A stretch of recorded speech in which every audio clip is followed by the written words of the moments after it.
ఇది ఒక కథ.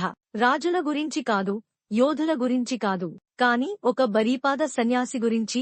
ఎవరు ఒక సామ్రాజ్యాన్ని ఎదుర్కొన్నారు. 1911వ సంవత్సరం హిమాలయాల ఎత్తులో స్వామి సత్యానంద అనే ఒక మౌన సన్యాసి శాంతితో జీవిస్తున్నాడు. సంపద లేదు, సైన్యం లేదు, కేవలం మౌనం, శాస్త్రాలు మరియు పర్వతాలు. కాని అప్పుడు వారు వచ్చారు. బ్రిటిష్ అధికారులు మ్యాప్లతో, ఆదేశాలతో, అహంకారంతో. వారు ఒక రోడ్డు నిర్మించాలనుకున్నారు, ఖచ్చితంగా అతని ఆశ్రమం ఉన్న భూమిలో. వారు అనుకున్నారు, ఇతను కేవలం ఒక సాధువు, వణుకుతాడు, అదృశ్యమవుతాడు. కానీ వారికి తెలియదు ఎవరితో వ్యవహరిస్తున్నారో. స్వామి సత్యానంద నిరసన చెప్పలేదు.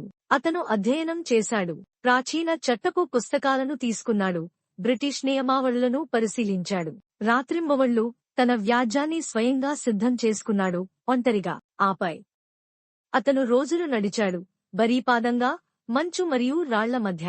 బ్రిటిష్ కోర్టు వరకు. అతను గదిలోకి ప్రవేశించినప్పుడు వస్త్రాలు ఊగుతూ, ప్రశాంతమైన కళ్ళు మెరుస్తూ బ్రిటిష్ వారు నవ్వారు. కాని అతను మాట్లాడినప్పుడు నిష్కల్మషమైన ఆంగ్లం, ఇనుము వంటి తర్కం, అచలమైన శాంతి. అతను వారి వాదనలను ఎండుటాకులలో నిప్పులా కరిగించాడు. ఆ కోర్టు తీర్పు వచ్చినప్పుడు బ్రిటిష్ వారు ఓడిపోయారు. అతనికి సైన్యం లేదు, వకీళ్లు లేరు, డబ్బు లేదు. కాని అతనికి సత్యం ఉంది, మరియు దానికోసం పోరాడే ఇచ్ఛ. ఆ రోడ్డు ఎప్పటికీ నిర్మించబడలేదు, మరియు సన్యాసి తన పర్వతాలకు తిరిగి వెళ్లాడు, మళ్లీ మౌనంగా. మీరు గొప్ప యుద్ధాల గురించి విన్నారు, కాని కొన్నిసార్లు బలమైన యోధుడు కవచం ధరించడు.